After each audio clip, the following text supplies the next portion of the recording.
ፍርሃት ልብ አንጠልጣይ የህይወት ታሪክ ክፍል 8 ደራሲ ሰሚናስ ተራኪ ረዚቃ መሐመድ ለሚስክ ዩቲዩብ ቻናል አዲስ ከሆናችሁ ላይክ ሼር ሰብስክራይብ በማድረግ ቤተሰቦቼ እንድትሆኑ በታላቅ አክብሮት ተጋብዛችኋለሁ። ቪዲዮውን ላይክ በማድረግ ጀምሩ። የኔ ልጅ በሰላም ነው አይደል አለቻት። አሁን እናቴ ታውቂያለሽ እኔና መኤላድ ተማሪ ነን። አህላሜ ደግሞ እዛ ነው መማር የምትፈልገው። ስለዚህ እናቴ አንቺ ማብረሽን ሂጂ፣ አንድ ላይ ደስታ ኑሮን እንኖር አለቻት። ባይኗሽ እንድትላት የተማጸነች። የኔ ልጅ ይሄ መንደር ተወልጄ ለወግ ማዕረግ በቅጄ እነዚህን የመሳሰሉ ልጆችን የወለድኩበት ነው። በሀዘኑ አዝነን በደስታው ተደስተን ያሳለፍናቸው ጊዜያቶች ቀላል አይደሉም። ነገር ግን የኔ ልጅ ከልጆቼ ዳግም መለያየትን አልፈልግም። ክፉንም ደጉንም ያሳለፍኩበትን መንደር ትቼ ሄዳለሁ ለልጆቼ ስላለች ወደ አህላም እያየች አልሐምዱሊላህ እንደማታሳፍሪኝ ካውቃለሁ የኔ እናት አለ ግንባሯን እየሳመ። የኔ እናት በእኔ ምክንያት ያለቀሽውን እያንዳንዱን የእንባ ዘለላሽን በሳቅ ለውጠዋለሁ ኢንሻአላህ። አየኔ ልጅ ሚሆን ነገር ነው ብለህ ነው እናቴ። ይህች ምድር ለአሸናፊዎች ትልቅ ቦታ አላት። እኔ ደግሞ ከጨለማ ወደ ብርሃን መጥቻለሁ። እንደ ኻሊቁ ፍቃድ አድርገዋለሁ። እንዳሻ አላህ አድርግልህ እናቴ። የአባቴን ይቅርታ ማጣቴ ብቻ ነው ከእንግዲህ በኋላ ሰላሜን የሚነሳኝ እንጂ ሌላው ነገር ቀላል ነው። እና አህላም ተነስተው የእናታቸውን ልብስ ማዘጋጀት ጀመሩ። እሺ በማለቷ ተደስተው ረምላ በውስጧ እቅድ መንደፍ ጀመረች። ለ3 አመት የተዘጋውን ቤት ለነዚህ ውብ ቤተሰብ ልትከፍትላቸው ከራሷ ጋር አውርታበት በራሷ ሀሳብ ተስማምታ ነገ ጉዞ ስለሚጠብቃቸው ለመተኛት ተነሱ። ረምሉ አላት በሀሳብ የኋሊት የተጓዘችውን ረምላን እያነቃ። አቤት መላዴ እንዴ እኔን እዚህ ጎልተሽ የት ሄድሽ? አይ ያንን የደስታ ቀንን እያስታወስኩ እኮ ነው። ታውቃለህ እናቴ ወደዚህ ለመምጣት የተስማማሽ ቀን የተደሰትከውን ደስታ ከእንግዲህ በኋላ የምትደሰት አይመስለኝም አለችው አይኑን እያየች። አይኑን ከበሩ ላይ አድርጎ ሁለት እጆቹን በኪሱ አድርጎ አዎ ረምሉዬ ያንን ቀን የኔ አዲሱ ትውልድ ነበር አላት። አይኑን ከበሩ ላይ ነቅሎ እሷን እያየ አሁን ግን አንድ የምትደሰትበት ነገር አለ ከተሳካ አላት። ምንድነው እሱ አለችው አይኗን ከሱ ላይ ሳትነቅል። መልሱን አይኑ ላይ እንደምታገኝ ነገር። ረምሉ አንድ ቀን ነግርሻለሁ ኢንሻአላህ። ለሁሉም ነገር ጊዜና ቦታ አለው ያልሽኝ ራስሽ ነሽ አላት። አሁን በማይነግራት አቋሙ ልክ ነህ ቦታ አለው እንደ ተስማማች በሚያሳብቅ ሁኔታ። ዶክተሩ ወደ እነሱ መጥቶ ይዘዋት መውጣት እንደሚችሉ ነገሯቸው። እነሱም አመስግኖት ወደ ክፍሏ ገቡ። ሲያዩት ደህና ትመስላለች። እናት እስከ ሆስፒታሉ መውጫ መሄድ ትችያለሽ ወይስ ልደግፍሽ አላት። አይ እችላለሁ ካላስቸገርኩሽ እጄን ያዥኝ አለቻት። አንድ እጇን እየሰጠቻት ይዘዋት ከሆስፒታሉ ወጥተው ወደ ቤት አቀኑ። ይቅርታ ግን የት ነው የምንሄደው አለቻት ቀና ብላ እያየቻት። መኤላድ ፈጠን ብሎ ለሀገሩ አዲስ ነሽ፣ ሲቀጥል ቤተሰብ ናት ብሎ የመጣ ሰው የለም። እንደ ተረዳሁት ከሆነ እዚህ የምታውቂው ሰው የለም አላት ወደ ኋላ ዞሮ እያያት። እሱማ የማውቀውም የሚያቀኝም የለም አለች ለማልቀስ እየዳዳት። በቃ ወደ እኛ ቤት እንወስድሻለን አታስቢ አለቻት። ረምላ ሰፈራቸው ደርሰው በሩን እንዲከፍትላቸው ክላክስ እያሰማች በሩም ተከፍቶላቸው ወደ ውስጥ ዘለቁ። መኪና ማቆሚያው ጋር አቁማ ወረደች። እናታቸው እየወጣች አምጧት አለች። ወደ ሮብሰን ማለትም ወደ ሚልኮ እያየች ወደ ውስጥ ገብተው ሁሉም ቦታውን ይዘው ቁጭ አሉ። ረምሉ ተነሽ እስኪ ጋቢ ነገር አልብሻት አለቻት በአንድ ጎን ጋደም ያለችውን ሚልኮን እያየች። ማታ ላይ የአህለምን ቡና እየጠበቁ የኔ ልጅ ደህና ነሽ አለቻት። አዎ ደህና ነኝ ግን እኮ አልተዋወቅንሽም አላት መኤላድ እያያት። እሺ ከኔ ልጀምርልሽ መኤላድ እባላለሁ። እሷ ደግሞ ውዷ እናቴ ቢሻሽ ትባላለች። ይቺ ደግሞ ረምላ ትባላለች። ያቺ ሙያ እንዳላት ነገር ቡና አጠገብ የተቀመጠችው እህቴ አህላም ትባላለች አላት።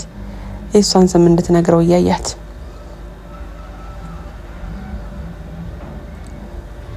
የእሷንም ስም ለመስማት ከእናታቸው ቢሻሽ ውጪ ሶስቱም አፈጠጡባት።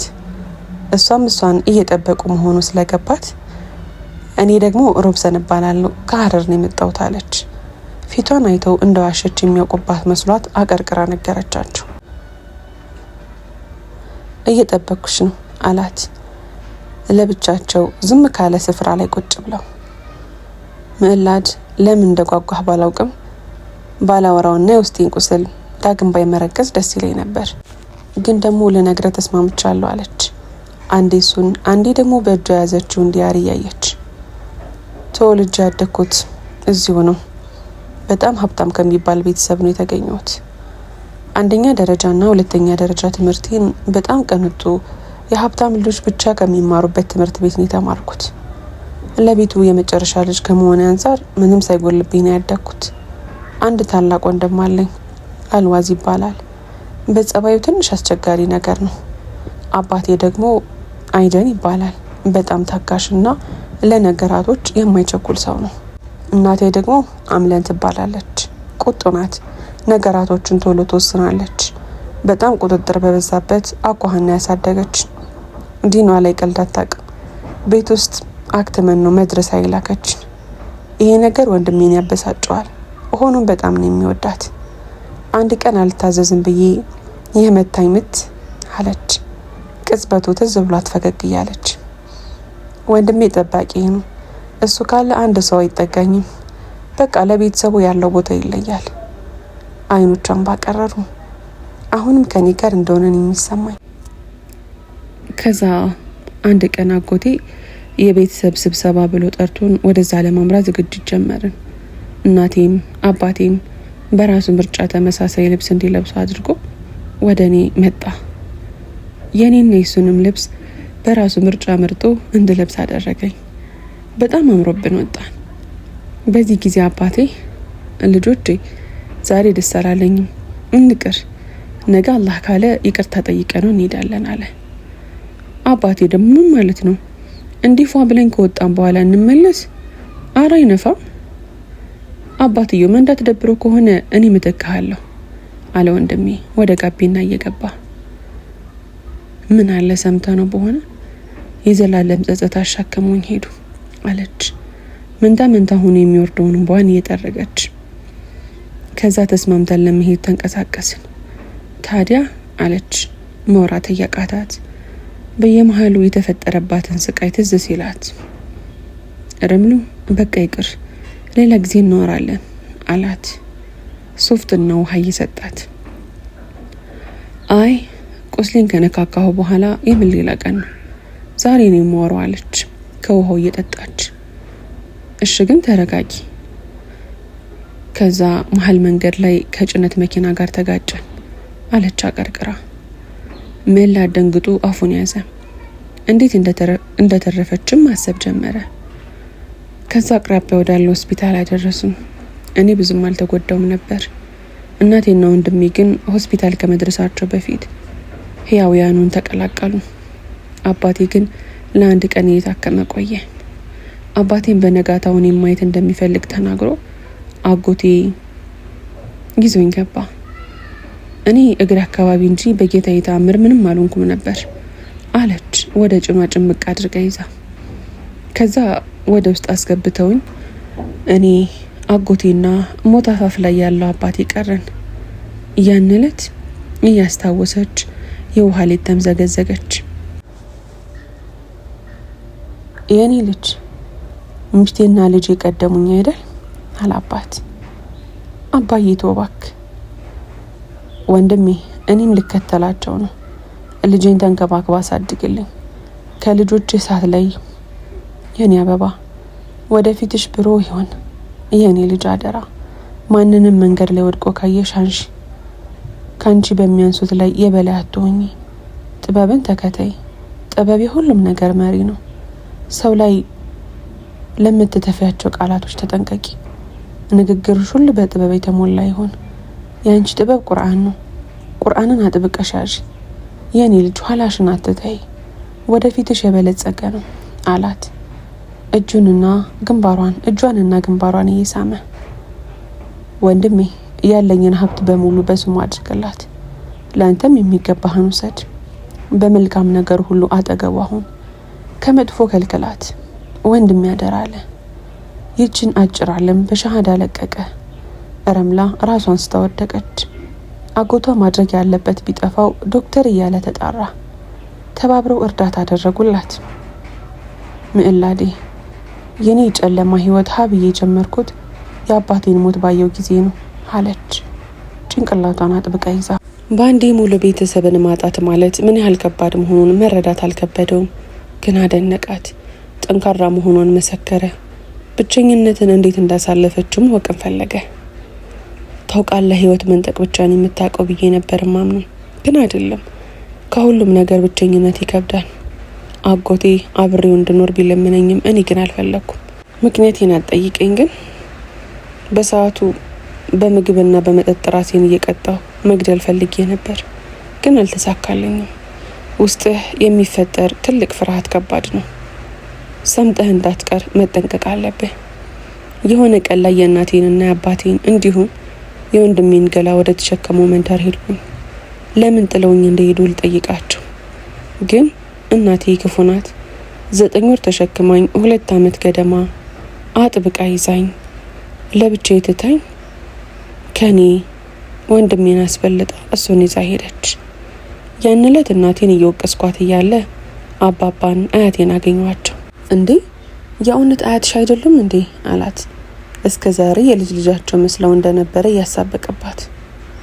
አዎ እዛ መንደር ያገኘዋቸው አያቴ ናቸው። ቤተሰቤን ወሰደብኝና በምንም የማልገናኛቸውን አያቴ አድርጎ ሰጠኝ። ብቻ ለ1 ዓመት ገደማ ማንነቴን ረስቼ ነበር። ከጌታዬ ርቄ ያሳለፍኩባቸው ጊዜያት በጣም ደባሪ ነበሩ። ከዛ ወዲህ ከሰው ጋር ማውራት መጫወት ያስፈራኛል። ሁሉም ወግቶኝ የሚሄዱ ይመስለኛል። ለብዙ ጊዜያት ራሴን አገለልኩ። ብቸኝነት ጓደኛዬ ከሆነ ሰነባበተ። አያቴ የሚነግሩኝ ነገር እንኳን በልጅነት የተነበበልኝ የተረት መጽሐፍ መሰለኝ። ሁሉም ነገር ቀልድ ብቻ መስሎ ይታየኝ ነበር። ይህች ዓለም አንድም ቀን ጥፍጥናዋ ሳይታየኝ በመራራዋ እየዋዠኩ ኖርኩ። ያለኝ አማራጭ አንድና አንድ ነው ብዬ አሰብኩ። እሱም ትልቁን ቤት ቆልፎ የድሮ የዘበኛችን ቤት መኖር። ዘበኛችን ቤተሰቦቼ እንደሞቱ ወደ ቤተሰቦቹ ለመዘየር ከሄደ አልተመለሰም። ከዛም የሚያስፈልጉኝን እቃዎች ብቻ አስገብቼ መቼም ላልከፍተው ዘጋውት አለችና ቀና ብላ አይታው ለእናንተ የከፈትኩት አለችው፣ ፈገግ እንደማለት ብላ። እሱም በፈገግታ አያት። ውሎና ዳሬ መቃብሩ ስፍራ እና ይህች ትንሽ ቤት እንደዛ ሆነ። ምንም ነገር ግድ አይሰጠኝም። ትምህርቴንም አቋረጥኩ። ጥልቅ እንቅልፍ ወሰደኝ። የማልነሳበት የሚመስል ግን በተአምር የተነሳውበት በመጥፎ ህልም የተሞላ እንቅልፍ ተኛው። ከዕለታት በአንዱ ቀን ወደ ተለመደው ቦታ ሄጄ ለወቅሳቸው ሲሄድ አያቴ ከአባቴ መቃብር አጠገብ ቆሞ ያለቅስ ነበር። ልጄ ከጀነቱ ቦታ ያዥልኝ፣ ሚስቴ ቃልሽን ጠብቂ እያሉ ሲያወሩ ሰማሁ። ግራ ገባኝ። የሚመክሩኝ እያንዳንዱ ምክሮች ከጆሮ ያልጠፋለ። አያቴም ለካ ልበ ሰባራ ኖረዋል። ጠጋ አልኩኝ ወደ እሳቸው። ቤተሰብ መውቀስ ለጊዜውን ቢሆን ትቼ፣ አባባ እርስዎንም ጥለውት ሄደዋል? ምን ነው ይቻለም ክፎች በዙባት አልኳቸው በመሬት። አልቃሽዋ ልጅ ተይ እንጂ የአላህ ውሳኔ በቀዷና ቀድር አታምኝም እንዴ አሉኝ። ደነገጥኩ። ብዙ ሰዎችን የመከርኩት ምክር ታወሰኝ። ቀድር ሶብሩ ያልኩበትን ጊዜያት አስታወስኩኝ። ነገር ግን በጭራሽ ቀድር ነው ብዬ ለማመን አልደፈርኩም። ጌታዬ በአንድ ጊዜ ሙሉ ቤተሰቤን አያሳጣኝም አልኩ። አባባ ታዲያ አላህ ሙሉ ቤተሰቤን ይቀማኛል እንዴ ስላቸው ምን ይሳነዋል? እሱ አንቺንስ በተአምሮ አትርፎሽ የለ? ባልተርፍ ይሻለኝ ነበር። ያንቺ ውሳኔ አይደለም የኔ ልጅ። ከእንቅልፍሽ ንቂ። ምርኩዝሽ እየሸሸሽ ነው። ምርኩዝ ኖረኝ አያውቅም። ገደል አፋፍ ላይ ነሽ ተመለሽ አሉኝ። በቆምኩበት ጥለውኝ ሄዱ። እኔም ቤተሰቤን መውቀሱን ትቼ ወደ ትንሿ መቃብሬ ተመለስኩ። መርኩዜን አጥብቄ ለመያዝ ፈለግኩ። ግን ይህንን ሁሉ ጊዜ ርቄው አሁን እንዴት ይቻለኛል? አባቴ ሞት አፋፍ ላይ ሆኖ የመከረኝ ምክር ታወሰኝ። ጥበብሽ ቁርአን ነው ያለኝ። እስከ ዛሬ በመዘንጋት የተቆጨው ተነስቼ ውዱ አድርጌ 2 ረካ ሰግጄ ቁርአንን ለመቅራት ከፈትኩ። ይህችም የቅርቢቱ ህይወት መታለያና ጨዋታ እንጂ ሌላ አይደለች። የመጨረሻይቱም ሀገር እርሷ በእርግጥ የዘላለም ህይወት ሀገር ናት። የሚያውቁ ቢሆኑ ኖሮ ጠፊቱን ህይወት አይመርጡም ነበር። እኔም ይችን ጠፊ ዓለም ለቤተሰቦቼ ተመኘው። ለነሱ ዱዓ ከማድረግ ራስ ወዳድ ሆንኩኝ መሰለኝ። ታውቃለህ፣ ቁርአንን መመሪያችን አድርገነው ቢሆን ኖሮ የሚኖረን የደስታ ጊዜያት አለች፣ ቁርአን ያጎናጸፋትን ደስታ እያሰበች። አልነጋ ያለኝ ሌሊት ነግቶ ወደ አያቴ ጋር ሄድኩ። ያለ ወትሮዬ በጧት መምጣቴ ገርሟቸው አልቃሻዋ ልጅ አላህ ወቃሾችን አይወድም። አባባ ምርኩዙን የሚፈልጉትንስ ስላቸው ምርኩዝሽን ያሽው እንዴ? ያለ ወትሮሽ ከፊትሽ ብርሃን እያየው ነው። አዎ አባባ፣ እንዳለቀው እርሶን ዋስ ለማድረግ መጣው። አልቃሻዋ ልጅ ከጎንሽ ነኝ አሉኝ። ከጎንሽ ነኝ የሚለው ቃል የተሰበረውን ልቤን በትንሽም ቢሆን ጠገነልኝ። ደስታን ቸረኝ። ሳባረው ልቤ እንደገና መገጣጠምን ያዘ። ስልኳን ከፍታ ሰዓት አየች። ምዕላድ ተነስ፣ አሶር ሊያልፈን ነው አለች እያየች። ደረሰ? አላሰብኩትም ነበር። አንድ ነገር ብልሽ ደስ ይለኛል። ምንድነው እሱ? አለች ፊቷን ለመታጠብ ሂጃቧን ያስተካከለች። በጣም ጠንካራ ነሽ፣ ጀግና ነሽ አላት በልቧ ያድንቆት። ይሁን አለች የውሃውን ሃይላንድ እያቀበለች። ቦርሳዋን አንስታ እሱ እየተከተላት መንገድ ጀመሩ። መስጂዱ በር ላይ ቆመው በቃ ሰግደን ስንወጣ ትጨርሽልኛለሽ አላት። እሺ ሰግደን እንውጣ አለችው ወደ ውስጥ እየዘለቁ። የኔ ልጅ ዘመድ ጥየቃ መጥተሽ ነው አሏት የአህለም እናት ከአንድ ጎን ቁጭ ብለው በበስተቀኛቸው የተኛችን ሮብሰንን እያዩ። አይ ማለቴ አዎ ድንገታዊ ጥያቄ ሆኖባት። እሺ የኔ ልጅ የት አካባቢ ናቸው? አይ አይፈልጉኝም ሄጄ አባረውኝ ነው አለች። ድንገት የመጣላት መልስ ስለነበረ ሌላ ጥያቄ እንደሚያስከትል አላወቀች። እንዴ የኔ ልጅ ምን ማለት ነው አባረውኝ ነው? አዎ እናቴ፣ የእናቴ ቤተሰቦች ስለሆኑ አይወዱንም። አባቴን በማግባቷ ሰበብ ነው እኔን የሚጠሉኝ አለች እውነታውን ደብቃ። አየ ሰው ልጅ ሁሉንም ነገር አላህ ጨርሶት እያለ ለምን እንዲያልሆንም? አረ ይፍጥረቱስ ጉዳይ ወራ እና ልጅ ቤተሰቦችሽ አይደል የላኩሽ ወደ እነሱ ጋር? አይ አይደሉም ቤተሰቦች ሞተዋል አለች። ጥላቸው ከመጣች ጊዜ አንስቶ ድምጻቸውን ሰምታ ስለማታውቅ።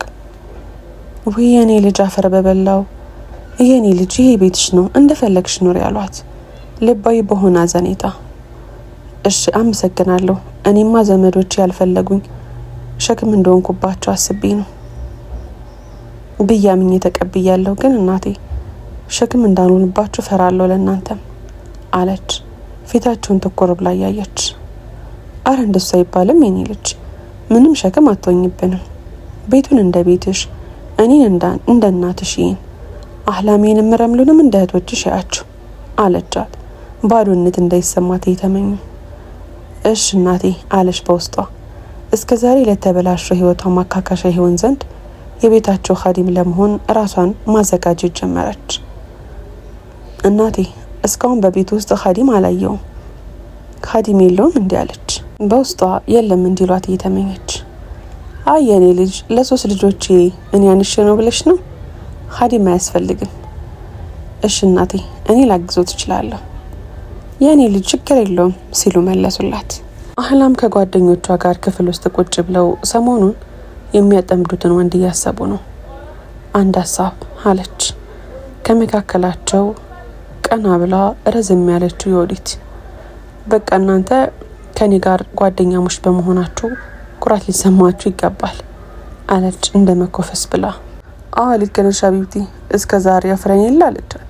አህላም በንቀት ወደ እሷ እያየች እራንችሽ በፈጠረሽ ወደ መጣልሽ ሀሳብ ግቢ፣ ኋላ እንዳይጠፋብሽ አለቻት። ደሚ የሚሏት ከክፍለ ሀገር የመጣችው ጓደኛቸው። አቡ እናንተ ስኔ ማሸማቀቅ አይደብራችሁም እንዴ? ቆይ እኔስ ምንም አይመስለኝም፣ እንደውም አዝኝባችኋለሁ አለች ከት ብላ እየሳቀች። አህላም ይህንን ባህሪዋን በጣም ነው የምትወድላት። ለዛም ወደ እሷ ተጠግታ እያቀፈቻት የኔ ሳቄታ ቆይሽ ተፋብሻል ታውቂያለሽ አይደል? አረ ማሰማመጥ ተመችቶኛል በሚል ሙድ አረ እባክሽ አትልፊ ጠፍቶብኛል አለች አሁንም ሳትፈልግ በሚያስቅ ሳቋ። ደሚ በእናትሽ እንሂድ አለቻት። አህላም ብድግ እያለች የወዲትም ተከትላቸው እየመጣች አጠገባቸው ካለ ክፍል አህላም እየገባች አንድ ከሷ በቁመትና በሰውነቷ አቋሙ ከፍ ከሚል አዲስ ልጅ ጋር ተጋጨች። እንዴ እያያት ሄድም እንዴ ብላ ፈጠጠችበት። አውፍ በኝ እህቴ አላየውሽም አላት ቀና ብሎ እንኳን ሳያያት። አቧ ትገትር ምኑ ነው በል ከዚህ ዞር በል ብላ ተናደደች። በድጋሚ አፎን አላት እየተርበተበተ። አልፏቸው ሄደ። አንቺ ምን ያሰድብሻል ተጋጫችሁ እንጂ እኮ አለች ማቆሚያ በሌለው ሳቋ ከት ብላ እየሳቀች። ተጋጨን እንጂ ያንቺ ደርቲ ማይንድ ተኝቶ ይነሳል። ደሚ በሁለቱ ንግግሮች እየሳቀች በሉ ሴቶች እንሂድ አለች ቀድማቸው እየወጣች። አስተግፊሩላህ አለ አኳኋኗ በሀሳቡ እየመጣ አላስቀምጥ ሲለው። ለግቢው አዲስ ስለሆነ ጓደኛም አላፈራም። ሲበዛ ጭምት ነው፣ ካልቀረቡት አይቀርብም። ቀድሞ ከነበረበት ትምህርት ቤት በጣም ሰቃይ ተማሪ ስለነበር 3 ጓደኞች ብቻ ነበር የነበሩት። 2 አብሮ አደጉ ሲሆኑ አንዱ ደግሞ ያክስቱ ልጅ ነው። እነሱን ያሰበ የእረፍት ሰዓቱን ጨርሶ ወደ ክፍል ለመግባት ተነሳ። የያዘውን መጽሐፍ ከአንድ እጁ ወደ ሌላኛው እጁ ቀይሮ ወደ ክፍሉ አመራ። ክፍል ሲደርስ ከሱ ቦታ አጠገብ አንድ ልጅ ቁጭ ብሎ አገኘው። ሄዶ ከቦታው ተቀመጠ። አብሮት የተቀመጠውም ልጅ አንድ ነገር ትንፍሽ ሳይል የመማሪያ ጊዜው አብቅቶ ወደ ቤቱ ሄዶ አህላሚ ምን ነው ቆየሽ አሏት። ያለ ወትሮዋ ከዮርዲ ጋር እነሱ ቤት ጎራ ብለው እየተዛዛጉ ሰዓቱን ሳያውቁት ሄዶ ነበር። እማ እና ዮርዲ ቤት ገብቼ እኮ አለቻት እንዳትቆጣት በመስጋት። ነው አሱን ሰግድሻል አለቻት መክሰስ ለማቅረብ እየተነሳች። አሁን እናቴ ሰግጃለሁ አለቻት ዩኒፎርሟን ለመቀየር ወደ ውስጥ እየገባች። እሺ ሮብሰን ተሻለሽ? አዎ ደህና ነኝ። መልካም ወንድሜና ሚስቱ አልመጡም? ማለቴ እህት ያህላ አለች ወደ እነሱ የምትመጣውን እናቷን እያየች። አልመጡም አለች ያለችውን ስለሰማቻት ፈገግ ብላ። ኦፍ እናቴ አለመስማትሽ ጠቀመኝ እንጂ ዛሬ ወንድሜ እንዱላ ቀምሼ ነበር አለች በውስጧ። መግሪብ ተቀርበው ስለነበረ ሁለቱም ውዱን ለማድረግ ተነሱ። ምን ሮብሰን አሰግጅም እንዴ አለቻት። የእናቷን ወደ መታጠቢያ ቤት መግባት ተከትሎ እየጠየቀቻት። ያው ሰላት የለኝም አለቻት ፊቷን እያዞረች። ሰላት ስለሌላት ሳይሆን አንድም ቀን ለጊቷ ጎንብሳ ስለማታውቅ ምን ተብሎ እንደሚሰገድም ስለማታውቅ ነው። ባለማውቃ እያፈረች በለበሰችው ልብስ ፊቷን ሸፈነች። ነው እንዴ አለች አይኗን ጠባባ አድርጋ ወደ መታጠቢያ ቤት ገባች። ውድና የተከበራችሁ የሚስኪ ዩቲዩብ ቻናል ተከታታዮቼ ክፍል 9 ይቀጥላል። ታሪኩን ከወደዳችሁት ላይክ፣ ሼር፣ ሰብስክራይብ ማድረጋችሁ እንዳትረሱ። በቀጣይ ክፍል እስከምንገናኝ በያላችሁበት ቀንና ሌላችሁ ሸጋ ይሆንልኝ።